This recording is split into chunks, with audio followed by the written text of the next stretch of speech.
How to find determinant of matrix. तो दोस्तों यहाँ पर हमने ए मैट्रिक्स लिया है, इसका हमें डिटरमिनेंट निकालना है। तो पहले हम दोस्तों थोड़ा मैट्रिक्स को समझ लेते हैं, इसका ऑर्डर चेक कर लेते हैं। तो आपके मैट्रिक्स में दो चीज़ें दे रखी होती हैं, एक रो और कॉलम की संख्या, जो कि बहुत महत्वपूर्ण होती है। तो इसमें रो कितनी है उसको काउंट करते हैं, 1 2 3। इसमें रो कितनी है, 3 रो है। कॉलम कितने हैं, 1 2 3, 3 कॉलम है। ये इसका ऑर्डर हो गया क्या, 3/3 ऑर्डर, ठीक है। और डिटरमिनेंट दोस्तों हम तभी कैलकुलेट कर पाएंगे जब आपका number of row equal to number of column हो। समझ आ गया, यहाँ 3 = 3, यानी इसका डिटरमिनेंट निकाल पाएंगे। चलिए अब इस मैट्रिक्स को हम क्या बनाते हैं, डिटरमिनेंट बनाते हैं। तो ये मैट्रिक्स नहीं रहेगा, डिटरमिनेंट कैसे बनेगा, जब इस प्रकार से खड़ी लाइनें हम कर देते हैं, ए के साथ जैसे खड़ी लाइनें आ जाती है, या इसको हम ऐसे भी लिखते हैं। तो ये आपका अब क्या बोला जाएगा, इसको डिटरमिनेंट बोला जाएगा। पहले ये क्या था, क्या बोल रहे थे, इसको हम मैट्रिक्स बोल रहे थे, ये बात समझें।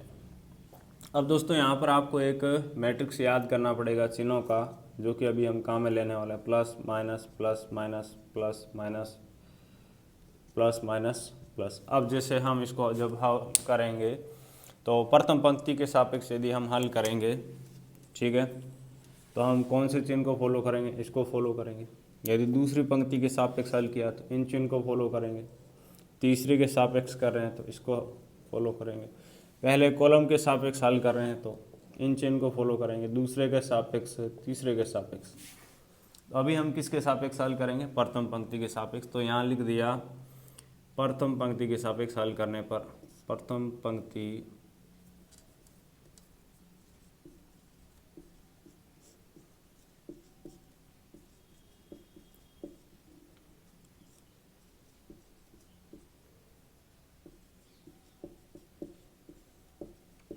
या प्रथम पंक्ति के अनुदिश हल करने पर, ठीक है, या प्रसरण करने पर, ऐसे अलग अलग शब्द आपको मिल सकते हैं। तो दोस्तों यहाँ पर प्रथम पंक्ति के एलिमेंट कौन से हैं उनको लिख देता हूँ मैं, 2 4 और 8। ये आपके प्रथम पंक्ति के एलिमेंट हैं, ठीक है। अब चिन्हों को देखते हैं हम। पहले के साथ प्लस चिन्ह आएगा, दूसरे के साथ जो बीच वाला उसके साथ देखिए, यहाँ से उस टेबल को देखिए, माइनस चिन्ह आएगा। तो ये लो सर, इसके साथ माइनस चिन्ह, इसके साथ डिटरमिनेंट, और इसके साथ भी आपका डिटरमिनेंट। लास्ट वाले के साथ आपका प्लस चिन्ह आएगा, और इसके साथ भी क्या आएगा, डिटरमिनेंट। तो इस तरीके से आप समझ गए होंगे कि यहाँ पे बीच में माइनस कैसे आया, ठीक है, यहाँ से आया। अब सपोज कीजिए हम दूसरी पंक्ति के एलिमेंट्स लेते हैं, तो हम क्या करते हैं, माइनस प्लस माइनस इन चिन्ह को फॉलो करते हैं। यहाँ तक बात क्लियर है, तो मैं आगे बढ़ना चाहूँगा। अब और आगे हम समझते हैं, देखिए आसान बनाते हैं इसको। अब ये जो मैंने डिटरमिनेंट बनाए हैं, इनमें हम क्या लिखेंगे। तो ये 2 आपका कहाँ आ रहा है, आपसे मैं यदि क्वेश्चन पूछूं तो आपका जवाब होगा सर ये पहली पंक्ति और पहले कॉलम में आ रहा है। इन दोनों को डिलीट कर दो, पीछे बचे एलिमेंट कौन से हैं इसको यहाँ लिखना है। कौन बचे, 6 0 2 0। -4 के पास गए, यानी 4 के पास गए, तो 4 कहाँ आ रहा है, आपने कहा दूसरे कॉलम में आ रहा है, पहली पंक्ति में आ रहा है। इनको डिलीट कर दिया, पीछे बचा कौन, -2 8 0 0।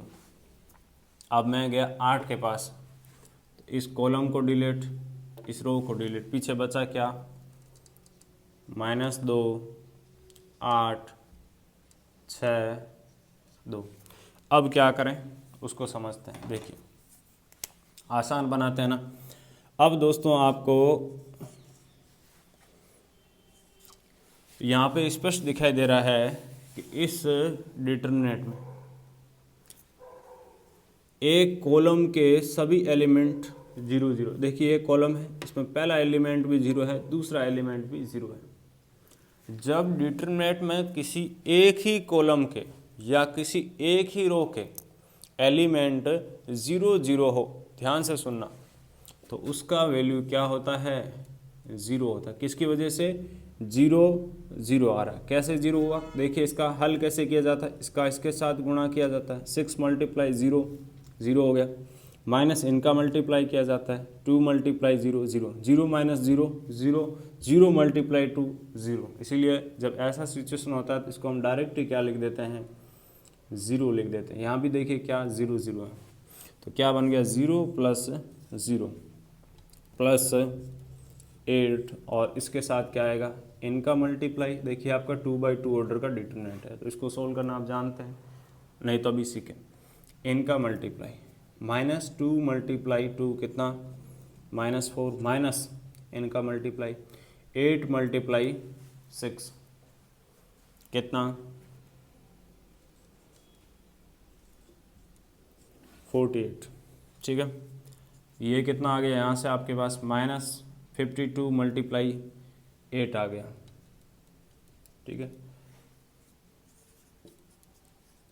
चलिए यहाँ लिख के मल्टीप्लाई कर देते हैं फाइनली। कितना आ गया, -416।